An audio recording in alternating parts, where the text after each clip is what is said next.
আরে তামিম ভাই, কি খবর? এই তো ভালো। তোমার কি অবস্থা? ভাই দেখলাম ভিডিও ভালোই করো, লাখ লাখ টাকা পয়সা কামাও, 1000 টাকা কামাও। লাখ লাখ না, আমি কোটি কোটি টাকা কামাই করতেছি। ভিডিও কি অন হয়েছে? আসসালামু আলাইকুম, কি অবস্থা সবার? কেমন আছেন সবাই? আশা করছি ভালো আছেন। আলহামদুলিল্লাহ, আপনাদের দোয়া আমিও ভালো আছি। আমার এই ছোট ভাইয়ের মতো আপনারাও যারা মনে করেন আমি ফেসবুকে ভিডিও বানিয়ে হয়তো বা কোটি কোটি টাকা ইনকাম করতেছি, তাদের জন্য আজকের এই ভিডিওটি। তো চলেন আজকে আমি আমার ইনকামের একটা ধারণা আপনাদেরকে দেওয়ার চেষ্টা করি।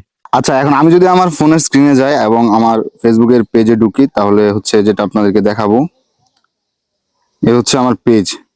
আপনাদেরকে রিয়েল টাইম দেখানোর জন্য আমি একদম কোনো কিছু স্কিপ করি নাই, সোজা দেখাচ্ছি। এখন হচ্ছে প্রফেশনাল ড্যাশবোর্ডে ঢোকার পরে দেখেন আমার পেজের অবস্থা এখন মোটামুটি করুন। আমার এঙ্গেজমেন্ট কম, তারপরে ফলোয়ারও বাড়তেছে না। তো ইনশাল্লাহ বেড়ে যাবে আশা করি অতি সত্তর। তো এখন আমি আপনাদেরকে দেখাবো পে আউট সেট আপটা। পে আউটে যদি ঢুকি তাহলে হচ্ছে দেখেন আমার টোটাল আর্নিং হচ্ছে 0.49 সেন্ট, যেটা কত হবে 39 টাকা বা 50 টাকা এরকম, 49 টাকা বা 50 টাকা এরকম।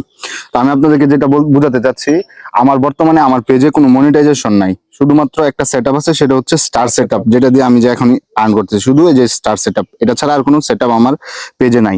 তাহলে আমার আর্নিংটা কোথা থেকে আসবে? আপাতত শুরু করছি। এখন আর্নিং এর যে বিষয়টা আছে সেটা হচ্ছে এখন ফেসবুক একটা ক্রাইটেরিয়ার ভিতরে নাই। এক এক সময় এক এক ভাবে এক একটা পেজ কিংবা প্রোফাইলকে হচ্ছে আপনার মনিটাইজেশন দেয়। তো আমি এখনো মনিটাইজেশন পাই নাই, সো আমার ওরকম ইনকাম নাই। তো আপনারা ভাবেন, এই যে রাস্তাঘাটে দেখা হইলে জিজ্ঞেস করেন, তামিম তুই তো মনে হয় অনেক টাকা ইনকাম করস, কত টাকা পাস? এগুলো আসলে একটা ভুল ধারণা ভাই। একটা জিনিস আপনার যখন পাইতে হবে তখন কিছু দিতে হবে। এটার পিছনে যদি আপনি পরিশ্রম না দেন তাহলে তো আপনি ওটার ওরকম ফিডব্যাক পাবেন না। যেমন এখন আমি শুরু করছি, এখন আপনি যদি মনে করেন আমি অনেক টাকা কোটি কোটি টাকা ইনকাম করতেছি, আপনিও কইরা দুই একটা ভিডিও বানায় একদম ভাইরাল হয়ে অনেক টাকা ইনকাম করতে, সেটাও কিন্তু সঠিক নয়। যেমন আমি পারতেছি না, তো আপনি আমার দেখা যে করবেন ওইটাও কিন্তু আমি তেমন সাজেশন দিব না, কারণ এখন ফেসবুকের যে অ্যালগরিদম আছে সবকিছু খুবই হার্ড। তবু আমরা যারা আমাদের ইচ্ছা শক্তি আছে সেই জন্য হচ্ছে ভিডিওগুলো বানাই। তো আশা করি আমার এই ভিডিওতে আপনারা সেই ধারণাটা পেয়ে গেছেন যে আমি কত টাকা ইনকাম করি। তো সকালে ভালো থাকবেন, সুস্থ থাকবেন, দেখা হবে নতুন কোনো ভিডিওতে।